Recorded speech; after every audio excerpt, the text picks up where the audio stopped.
So this is actually a really big deal.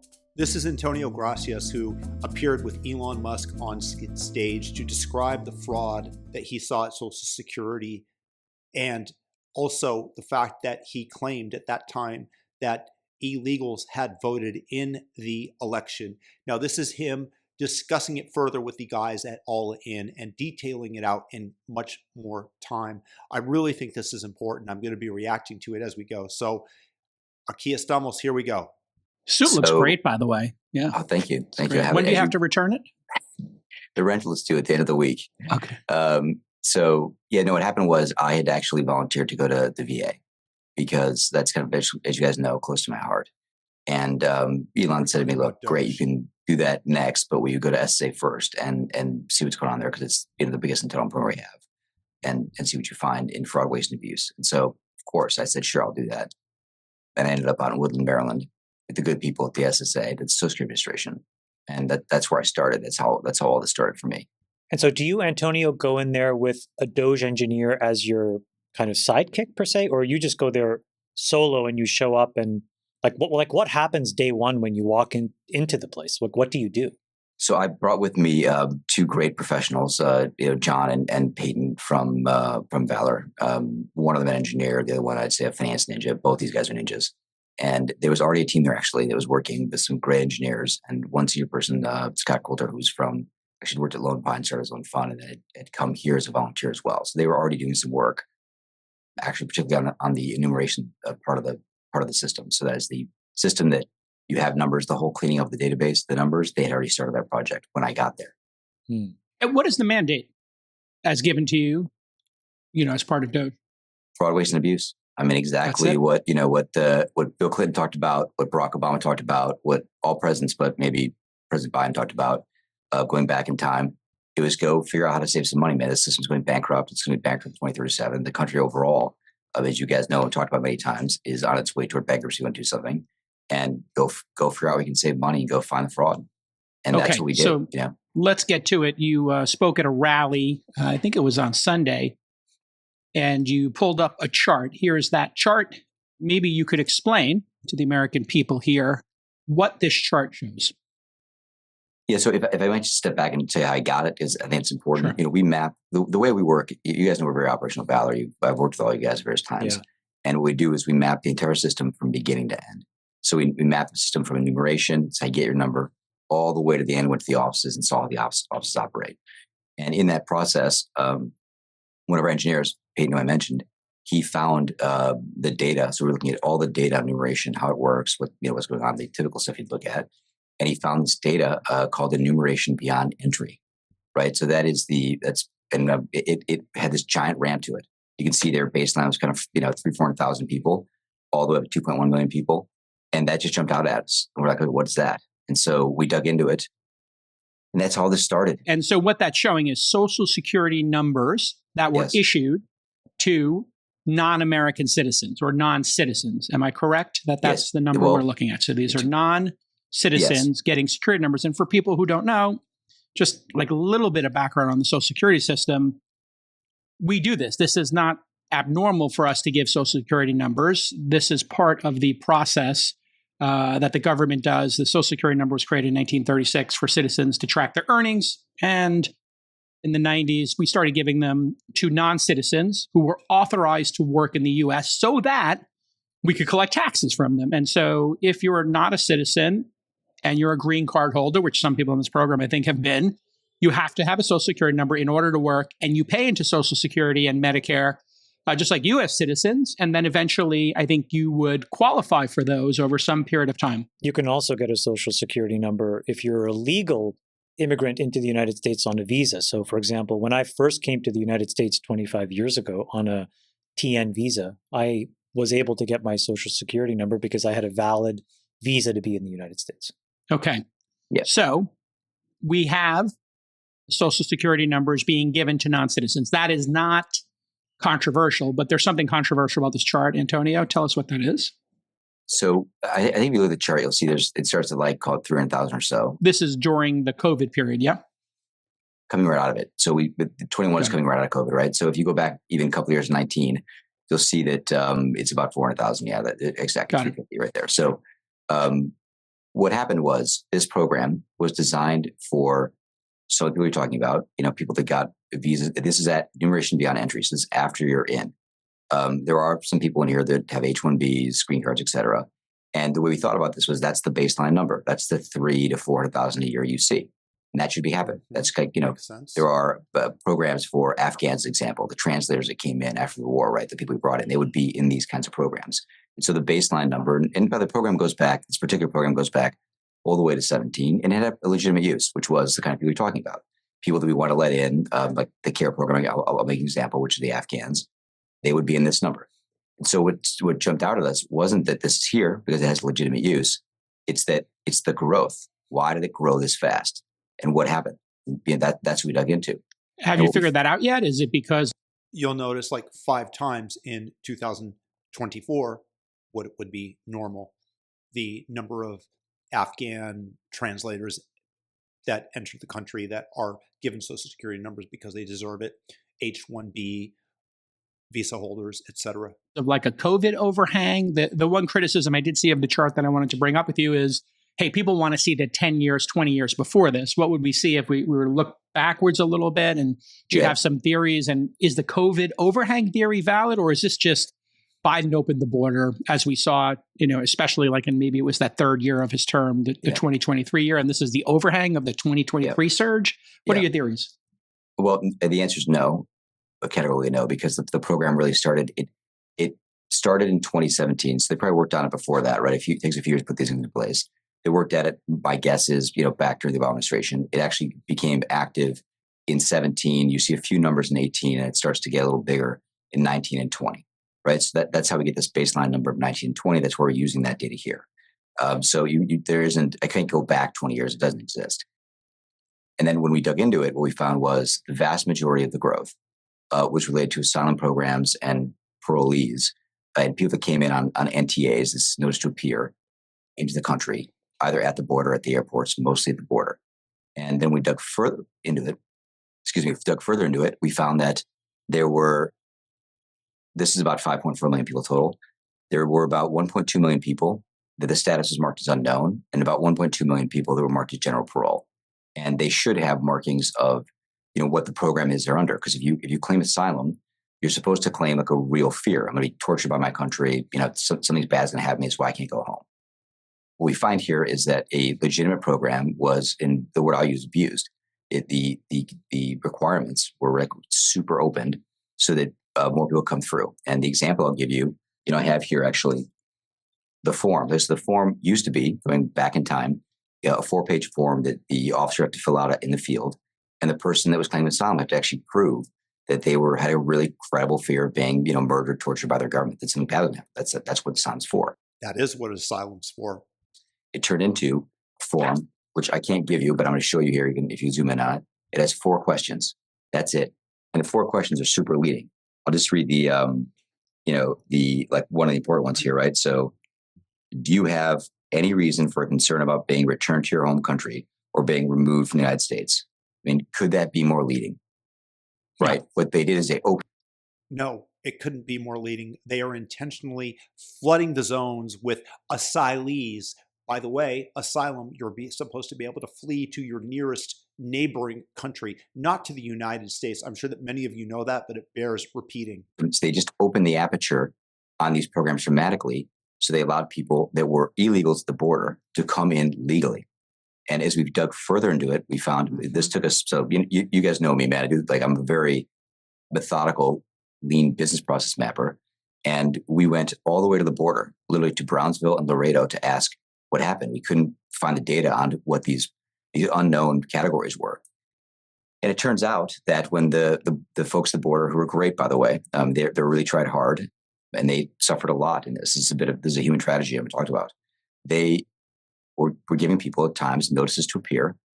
This is the NTA. And what that allows you to do is come in the country, and then you're scheduled a court date, which is like 6 years out. So now you're in the country with some quasi-legal status. You're waiting for your court date. And while you're waiting for your court date, which could be 6 years out is the average, by the way. It could be longer than that. You're waiting for your court date. 6 years out. They're in the country for 6 years. You could fill out an asylum application. So without even an interview, just an application by filing a form. Once the application's in, you can file another form, 765, to get a work authorization. Once you get that, you get a 766, which is the authorization, and we automatically send you a Social Security card in the mail. No interview at all. That is the majority of the growth you see in these numbers. Is there any ID verification along the way, Antonio? Like, do we know that there are no duplications happening by validating that one individual is getting one Social Security number at any point in this process? So it's a great question. No, the answer is there's no real ID verification. So you can, one of the things we found, we looked at this was, way to go, Biden administration. The people that some people showed IDs, some people didn't. And one of the things these would be IDs, Antonio, from their home country. This would be a Venezuelan driver's license or something. Yeah, I mean, it could be a passport, a driver's license. But here's what really sort of tipped us off and disturbed us. When we looked at the birth certificate data that was presented at the border, the number one birth date was 1/1, and it was 4 times more likely to be born on 1/1 than any other day of the year. Now, we all know this isn't true. So they true. Just hit enter on that part of the form. Or they had nothing. They also could come with nothing. Do we take biometrics of people at the border? Do we take like an iris scan, fingerprints, and all that stuff? This is one of the issues. I mean, we do have photos of people. We found that 23% of the records looked at did not have fingerprints. And look, the folks at the border were overwhelmed. And we're not sure why this happened. I will tell you guys, just to understand, when I went down there, both Border Patrol and Border Protection told me they had the highest suicide rates of all time during the surge. Okay, over 70 of these agents committed suicide. I'm sorry, that infuriates me.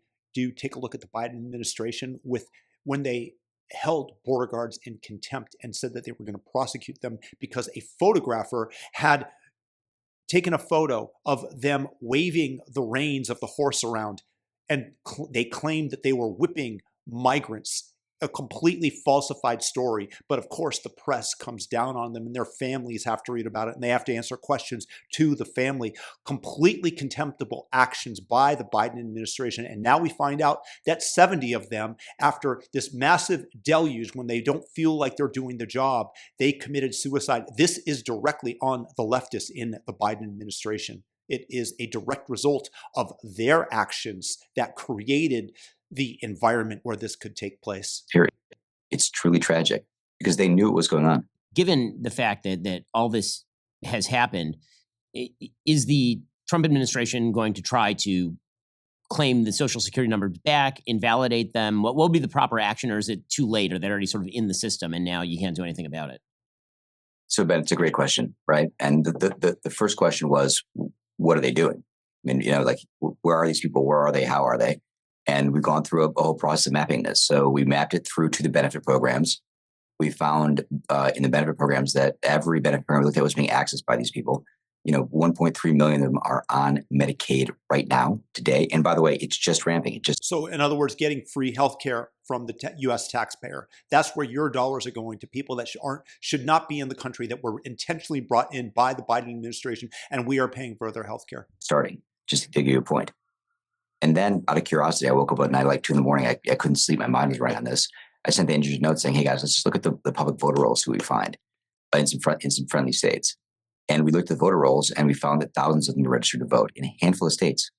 And then we went even further with those friendly states and found that many of those people had actually voted. It was shocking. So there you have it. There you have it. If what he says is accurate, and I believe this guy 100%, we have absolute voter fraud that was committed by the Biden administration. And you note the fact that he said friendly states. That means that it's not California that's going to be giving them the information. There were very close congressional races within the state of California. And I made a video a while ago stating that they were going to commit voter fraud within the state of California. They don't ask for IDs. It's completely intentional. Do you not think that in California, which is probably not one of the states that gave Antonio the data, that these people might have tipped those congressional races in the Democrats' favor? I think it's incredibly likely, and it definitely bears investigation. It's fraud. Yes. If I hadn't seen it with my own eyes, I wouldn't have believed it. And so now the question we're asking ourselves is, what do? We've referred some to prosecution. That's ongoing right now. We're thinking through how to do it. And the reality is they have various kinds of status, and it's a very detailed analysis legally that we're working through right now about how to deal with it. So thousands of those people registered to vote. Yes. In the election. Which is a federal crime, by the way. Well, yeah. I mean, the interesting thing is like the Heritage Foundation has a very good project. Thousands of people that they know of because the data was given to them by friendly states. In other words, likely with red governors, not in the blue states. It's obviously right-leaning, where they're studying all cases of fraud. I looked at it before we were here. There's only been 24 cases since 2003 of somebody who's a non-citizen trying to vote. Now, those are people caught. So this would be incredibly dramatic if it was even 1,000 people. Oh no, Jason, it's more than 1,000. I've seen it. I've seen the data myself, and it's more than 1,000 in just a couple of states. I mean, it is shockingly bad.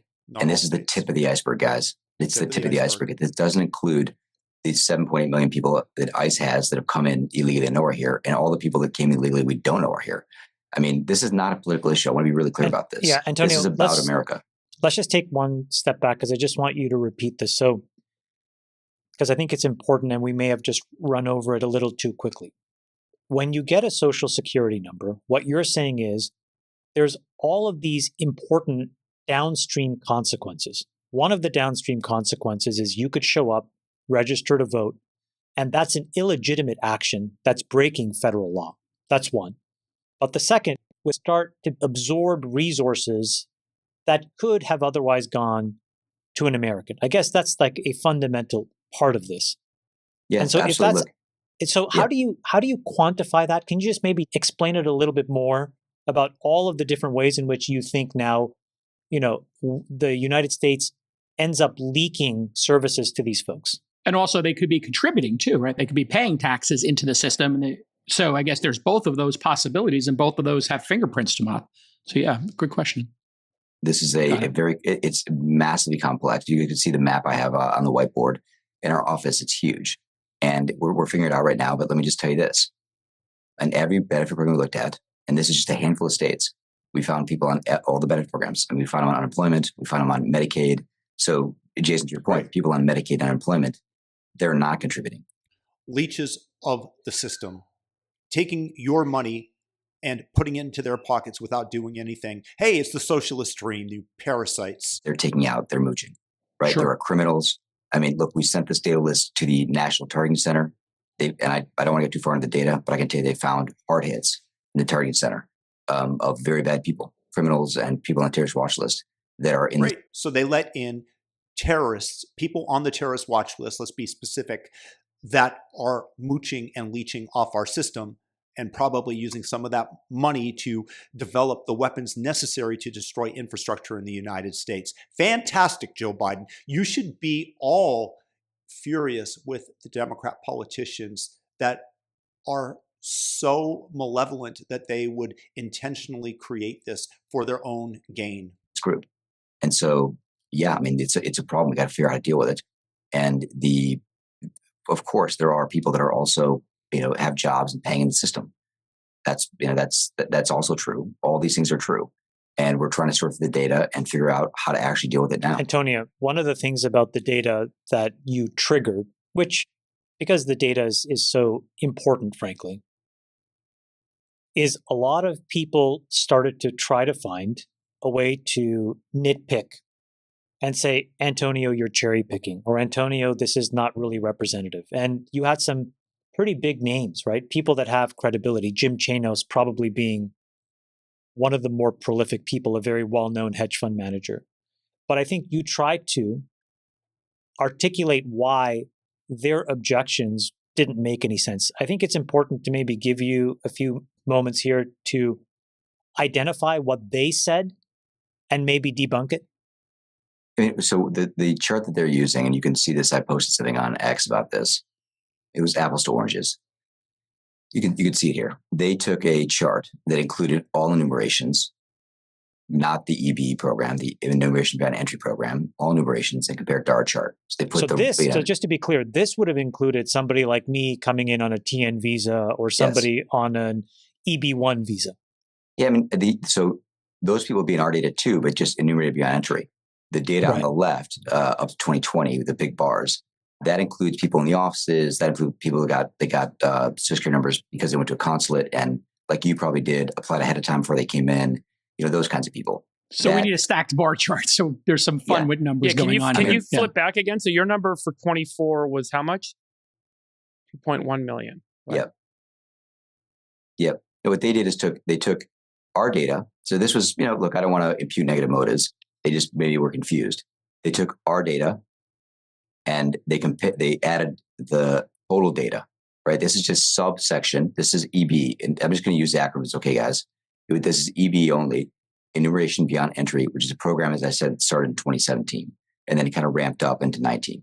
They took our data and then they added the total data before that, right? That is apples to oranges. That's why it doesn't work. And I went through a whole analysis of this on X, and the first person that posted the chart actually deleted it and sent me a post saying, "Hey, I'm deleting it because I get it. You're right," and apologized and asked me some questions. I don't want to get into, you guys know, I don't post a lot on X. I don't want to get into debates with people. It's not worth it. The data speaks for itself. It basically became like a Rorschach test where people that did not want to believe the points you were making latched on to that chart that was shown, even though it was disproven. And that became the narrative for a good chunk of the internet and a good chunk for media response. Yeah, look, you guys know me. You know me for a long time. This is not political, man. Tell us about your political background again. We haven't talked about this on the show, Antonio, but I think it's worth letting everyone hear about your background a little bit, just so folks understand where you're coming from. Yeah, I was a Democrat for 20 years. I knocked on doors for Hillary Clinton in Iowa. I was, from Illinois. And look, I've got lots of good friends who are Democrats. And when I explain this data to them, they're as shocked as I am. I don't believe this. To say you're a Democrat you were a Democrat is an understatement. You were a major donor and majorly involved with the Democrats. Major donor, somebody that knocks on doors for Hillary Clinton, multi-millionaire. Do you believe him? Do you think that he's upending his identity, his roots, so to speak, without evidence? Just answer that question for those of you who are doubting the data or have friends that are watching this video that you forward this link to that are doubting it. Democratic Party. Yes. Ben, you tend to call balls and strikes on the program. What are your thoughts on immigration generally and how it should work here in the U.S. and how maybe we can resolve this and get to, and Antonio, I want your answer to that question as well, maybe some reconciliation here between the moderates, MAGA, original, classic GOP, Democrats, and the woke lunatics. Like, is there any way out of this? And maybe perhaps what we're seeing here with somebody like Antonio, who is a lifelong Democrat, who now is, helping the government, maybe there's some way with data and logic we can get through this? I think that what Antonio is doing here is so important specifically for that, because it seems to me there's actually been a fairly wide consensus among the American population for a very long time what to do about immigration, particularly the southern border, which is number one, just stop the illegal immigration at the southern border. After Biden blew that out, a lot of Democrats turned to President Trump specifically because of that issue. And that has been the signal success of the Trump administration. Among all the other successes, the numbers at the border have just plummeted to almost zero. The lowest numbers in recorded history. And that is an unmitigated success. And then I think everybody knows that we have to sort of figure out who gets to stay and who gets to go, who's already in the country. And what Antonio is doing by being able to discern who is here and is a net draw on the resources of the American people versus maybe who is a net taxpayer or who's actually contributing, who's a criminal, right? There's always been this bizarre supposition in the political realm that there's no way on a one-to-one level to figure out who is who. You have to treat everybody as a class. Either everybody stays, everybody goes. And the reality is that even the way the Trump administration is doing this by first targeting, say, criminal illegal aliens for removal, and then maybe moving on to people who are net draw on resources, who came in falsely under claims of asylum and now are receiving Medicaid or disability. I've made the argument for I think my entire career actually on this, that we should be treating immigrants, illegal immigrants who are in the country, the same way we would treat people who are trying to get into the country, which is to say, are you going to benefit the United States or are you not going to benefit the United States? And the counter argument was always, well, how exactly are you going to determine who is who? And the answer I always gave was, well, the IRS does it with our tax returns literally every single year. So why should we not be able to do that? And so the kind of work Antonio is doing, showing you actually can do that by tracking the social security numbers of people who came in illegally, because the truth of the number of unknown getaways is actually really, really compared to this, it's a small number. Most of the people who are coming across the border, at least during the Biden term, I went down to the border last year and visited a Native American reservation that's right along the border where the Border Patrol basically was not. And they said that what was happening is people were arriving at the border. They were doing exactly what Antonio's talking about. They would literally say, I fear to go back to my home country. They'd be processed. They'd be let into the country.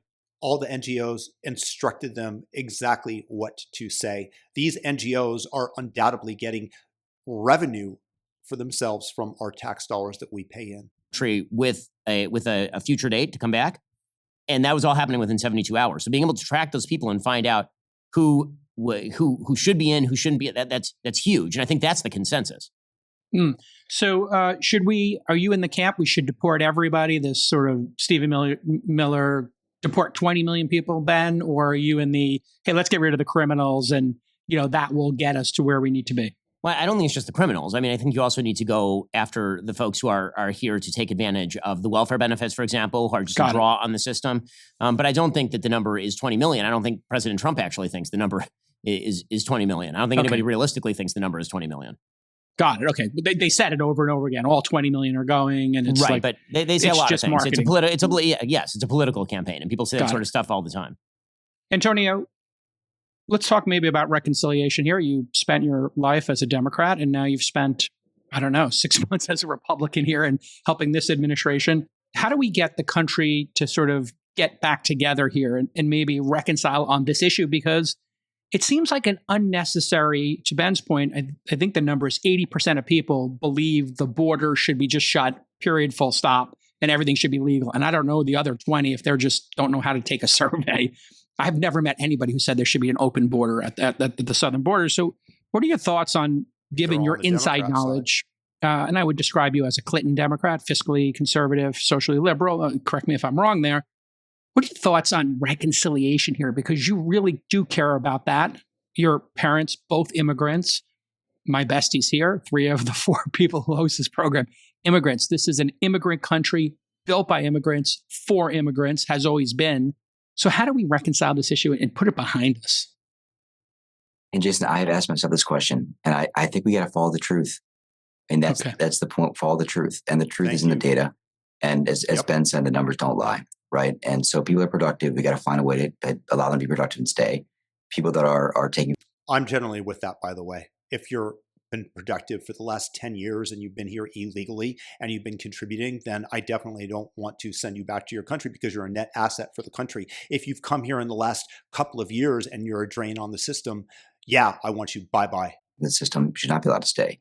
And, I think I don't want to get into the policy at all because it's above my pay grade. I mean, the reality is for me, my remit is, as Ben said, it's criminals, terrorists, and then people mooching off the system. And then, a political question needs to be answered about what happens to the rest of those people. I don't know. It's not my remit. Freeberg, but I will say this. Yeah. I think that all my friends who are still Democrats that I have been able to explain this data to, they all say the same thing you guys are saying. Man, this is a problem. We got to figure this out. And let me tell you why. The biggest problem here, I mean, it definitely is taking off the system. But you got to realize we gave $13 to $15 billion a year to the human traffickers. That's what this system did. And the money magnet that attracted these people here, it wasn't like it was some crisis, environmental crisis. The money magnet attracted these people, and many of them died on the way up. I mean, think about what that's like. Think about the human crisis. So this is a human suffering, a human rights tragedy. Not only that, there have been children that have been sold into child sex slavery that came over across the border. They reuse children. I'm not sure if they're going to say that here, that they reuse children. They send them back and forth across the border to help facilitate getting more illegals across and claiming that they're families, but just with the same children. And then many of them have been sold off, unfortunately, somewhere in the United States, cannot be found and are in child sex slavery. It's just horrific. You have people who are getting sold into slavery and being abused at the border. At a minimum, every American should be against that. Everyone is. Every American is. Look, man, this turned my stomach. When I went to the border and I heard the stories, it turned my stomach, man. We are America, okay? We protect people like this. We don't give incentives to people to pay traffickers. If you pay $20,000, I heard $20,000 to $500 just across the border, $20,000. I mean, where does someone who's coming from Central America or Africa get 20 grand to pay the traffickers that are walking them across the border? It's not free to walk up Mexico, okay? It's controlled by the cartels. What happens? I mean, they got to pay that back. How do they pay it back? They're basically indentured servants. This is terrible. This isn't what we do in this country, right? This country is about freedom. And we are here to protect it. We protect it around the world, protect it in our home country. And I don't think any American that I know, none of them, Democrats, Republicans, or anyone, thinks this is good. It's not good. It's bad for America and it's evil behavior. We shouldn't send it. We shouldn't give people a reason to do it. We should find legal ways people come in the country. And Antonio, I think that's the way to come together. Do you believe that there is a Democratic Party motive to increase voter base for the Democrats behind all of this, as has been proclaimed by some? Look, as I go through the data and I see it's all about the data. Okay, David, and I know you love the data. I've just in a handful of states, man, I'm talking about 4 states. We looked at the voter rolls. We found these people, thousands of them on the voter rolls, and we found many of those people had voted. Right, in one state in particular, well over 1,000 voted. Yeah, I think this was a move to import voters. But really importantly, I just want to... What a cynical ploy. Democrats destroying America for your own personal gain, for your own power. Make sure. Because when I talk to politicians from the Democratic Party about this, they say there's aspects of human rights, doing the right thing for people in need, that is motivating some of this behavior. Is that a lie and they actually have a different motive? Or do some in the party think that way, but there are real kind of call it a small group of highly influential folks at the top of the Democratic Party that recognize that this is going to grow the voter base and they're kind of motivating this? What do you think is the construction of what sounds to some to be a conspiracy, and how much of this is really like widely understood? Look, Ben, I'll tell you what I have seen. I'll tell you the actual information. If you look at Social Security Administration, we set all the defaults to kind of max open, no ID requirements, right? You get a Social Security number before we got here by walking in an office, answering, with a medical record and a school ID that had your name and your date of birth on it. That's it. Okay. We set the defaults to open on Social Security. We set the defaults to open on paying people out. And we set the collections defaults basically to 0. So that's how the system looks. I'm just reporting the facts. Do I think that the average person is a Democrat in Illinois, or the guys I knew, I grew up in Chicago, they know this? They don't know this. They don't know this. So were there people at the top of the system that did this? Yeah. People created this policy. The former administrators of these agencies created these policies. I've seen them. I've read them myself. I've gone to the data myself. They've seen them. Now, this isn't everybody. If you're the average person out there who's a Democrat and you see what I've seen, I believe you'll conclude what I concluded, which is this isn't right. These policies are wrong. They're evil. They're wrong. We gave an incentive for people to get trafficked. That's terrible. I just don't think people know. The reason I'm even willing to do all, you guys know me, I'm pretty private. I come on your podcast because we're buddies. But the reason I'm talking about this is not political. It's because it's a human rights issue, and the human rights issue is being confused. We are incenting people to pay traffickers to come to America. We were doing this, right? We got to find better ways to do that. And I don't believe any American, the 80% of the people Jason's talking about that would say close the border, that all that money that's going into the cartels. And I lived in Mexico and I know what goes on within the areas. You are just giving more and more power to these people, to these cartels that get to throw around the money and influence more and more. And it's being paid for by the American taxpayer because part of the rebate comes with the free food, the free hotel stays, the free plane tickets, and everything else, including the Medicaid that Antonio spoke of, that they get when they come to America under the Biden administration. It's just evil. That's the only word for it. Please leave it in the comments if you disagree with me. If there's something faulty in my logic, I want to hear it. That's the 80% of people come together on this issue, which is, man, we got to take care of people. Antonio, can you talk about what the next big push of effort from you and your team will be? Is there some next chart? I'm not trying to be reductive, but is there something that you can demonstrate that is going to be equivalently as powerful as this first chart, which then helps us start to move these gears towards doing the logical and right thing? I think the right thing is to figure out who's who, right? Who are the criminals? Who are the terrorists? Yeah. Number one. And number two, who's mooching off the system? And then number three, the people that are working that Jason's talking about, what we do with them. That's the right answer. I would add a fourth, because I think that there's probably no more electric issue than this idea of voting impropriety. And I think it has become so brazenly partisan that everybody has suspended logic. If it turns out that there was a manipulated effort in 2020, and there is even a thread of legitimacy to Trump's claims, you would never be able to see the light of day because so many Americans just turn off, right?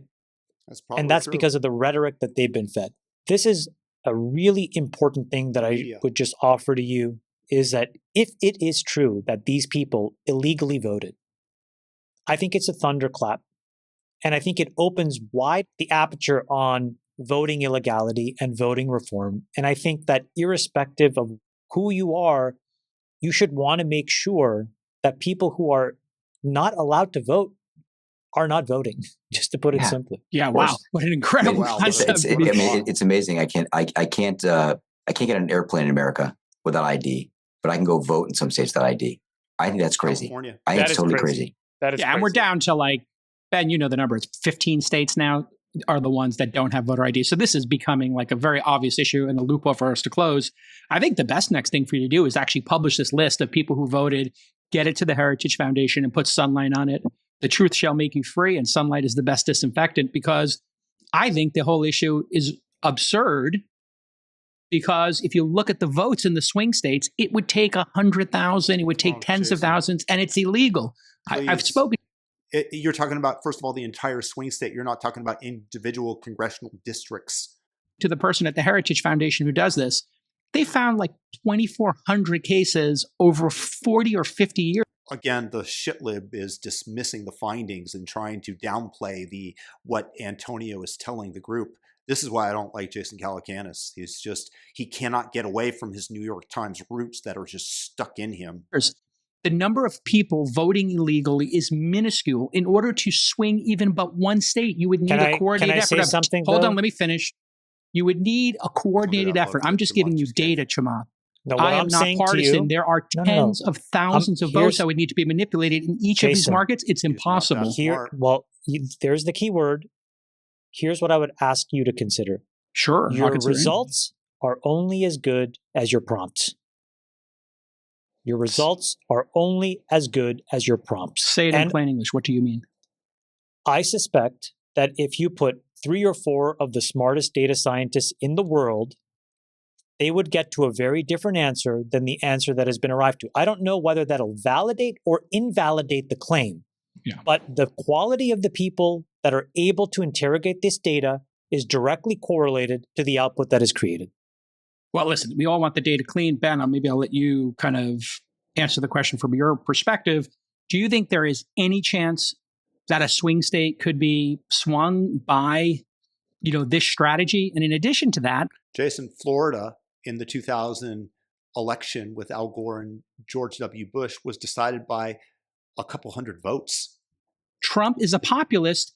All these people, and his biggest gains were with people from South America, Mexicans, et cetera, in this last election. So, and non-college educated. So if you were going to plot this incredible strategy, it seems like the Democratic strategy of importing a bunch of voters is the stupidest possible strategy. No, I'm going to interrupt because it's not. These people are beholden to the Democrat Party. They are being given freebies by the Democrat Party. And by the law of reciprocity, one must reward the hand that feeds it. One does not dare bite. They are lifelong Democrat voters. They will vote for Joe Biden and Team Blue 100% of the time, just about. I guarantee you that it is a very sound strategy for taking control in the short term. Because the Republican Party has won those people. Well, I don't think that it would be a great short-term strategy because of the problems that you mentioned in terms of the size of the voting gaps, even in close swing states, although obviously you have outlier cases like Florida in 2000 where the entire state is being decided by hundreds of votes. And there you actually could see a state actually shift on that basis. It's a rarity, but it does happen, and in some cases decides a presidential election.